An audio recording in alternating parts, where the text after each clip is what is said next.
দর্শক, আমরা এখন এসেছি পোড়াবাড়ি হাটের ছাগলের হাটে। এখানে আমরা বেশ অনেক ছাগল দেখতে পাচ্ছি অনেক। তো আমরা এই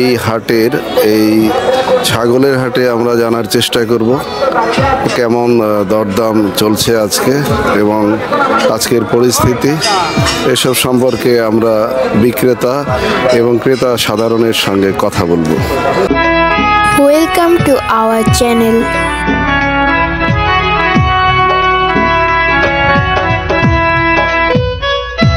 প্লিজ আমাদের চ্যানেলটিকে সাবস্ক্রাইব করুন।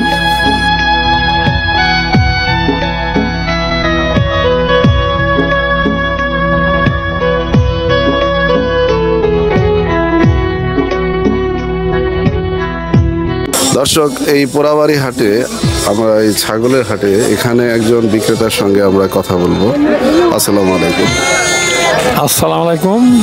এই হাড়ে মনে করেন বেচা কিনি একটা ছাগল নিয়ে আসছি আমি। জি জি, এই ছাগলটা কি আপনার পালের? হ্যাঁ, পালের। আচ্ছা, 8,500 টাকা দাম। না, দাম বলছিল, আমি দিই নাই। আপনি কেমন দাম চাচ্ছেন? আমি দাম 9,000 হইলে আর বেচা লাইতাম আর কি। আজকে কি প্রথম নিয়ে আসলেন এটা? হ্যাঁ হ্যাঁ। আচ্ছা আচ্ছা। দর্শক, আপনারা দেখলেন যে এই ছাগলটি ওনার নিজের, উনি এসছেন, দামাদামি হচ্ছে। কেমন আছে? আল্লাহ রাখছে বলে। আচ্ছা, এই ভেড়াটি কি আপনার নিজের পালের? আমার কেনা ভেড়া। আচ্ছা, কেনা ভেড়া বিক্রি করতে নিয়ে আসছেন আজকে? হ্যাঁ। এই হাটেই প্রথম আসলেন? না, যুগ নিউ গেছিলাম। আচ্ছা, কেমন দাম চাচ্ছেন এই ভেড়া? আমি দাম চাই হলো 9,000 টাকা। কেমন দামাদামি কেমন হয়? 8,000 দাম কইছে, দেই নাই। আপনার কত হলে আপনি ছেড়ে এই দিবেন? 8,000 2-300 হলে বেচালাম। আচ্ছা আচ্ছা। এই হাটে আসার পরে দাম হয়েছে 8,000। হ্যাঁ। আচ্ছা দর্শক, আমরা কথা বললাম একজন বিক্রেতার সঙ্গে। দর্শক, আমরা পোড়াবাড়ি হাটে, আমরা ছাগলের হাটে, এখানে একজন বিক্রেতার সঙ্গে কথা বলবো।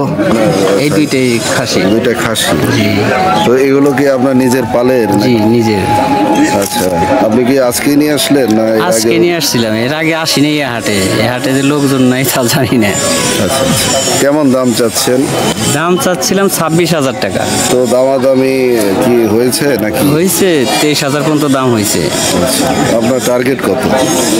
কেমন দাম হলে ছেড়ে দেবেন? আমি 25,000 হলে বিক্রি করবো আর কি। কতক্ষণ হলো হাটে এসছেন? 1 ঘন্টার হয়েছে আর কি। আচ্ছা, কেমন কাস্টমারের উপস্থিতি কেমন? নাই। দর্শক, দেখলেন আপনারা, একজন বিক্রেতার সঙ্গে কথা বললাম। দর্শক, পোড়াবাড়ি হাট সম্পর্কে আমরা এখানে স্থানীয় একজন ব্যক্তির সঙ্গে কথা বলবো এবং জানার চেষ্টা করবো এই হাটের ইতিকথা। আসসালামু আলাইকুম। ওয়ালাইকুম আসসালাম। মোহাম্মদ শহীদুল ইসলাম। আচ্ছা, আপনি তো এখানকার স্থানীয়। জি। তো এই হাটের কেমন দেখে আসছেন? এটা তো ব্রিটিশ আমল থেকে এই পোড়াবাড়ি হাটটা। যেমন পোড়াবাড়ি শুধু হাটই না, পোড়াবাড়ি মিষ্টি নামে বিখ্যাত। পোড়াবাড়ি চমচম যেটাকে বলে, এখান থেকে এলো সেটা উৎপাদিত হয়। হ্যাঁ, তারপর টাঙ্গাইলের শাড়ি বলতে যেটা, সেটাই পোড়াবাড়ি এলাকা থেকে, যেমন বড়বলতা গ্রামে এখানে উৎপাদিত হয় টাঙ্গাইলের শাড়ি। তো সবকিছু মিলাই যেমন একটা প্রভাব আছে, সুনামধন্য এই হাটের। আপনার এই হাটের আগের যে চিত্র, এখনকার চিত্র, তো কেমন পার্থক্য অতীত আর বর্তমানে? আগের চেয়ে অনেক উন্নত হয়েছে।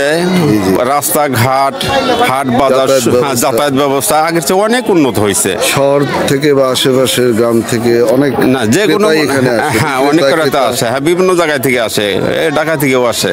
আচ্ছা। হ্যাঁ, তো এখানে মনে হয় আমদানি রপ্তানিটা আরো আগে অনেক বেশি ছিল।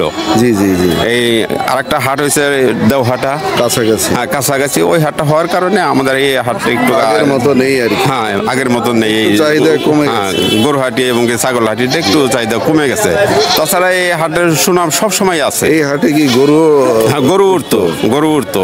এখন গরুটা ওঠে না। ওই যে দেওহাটা হাটটা হওয়ার কারণে এই হাটটা যেমন হলো গরুহাটি সাইডটা মাইর খেয়ে গেছে। ধন্যবাদ। দর্শক, আমরা একজন স্থানীয় ব্যক্তির সঙ্গে কথা বলে হাট সম্পর্কে কিছু বিষয় জানতে পারলাম। Please subscribe our channel.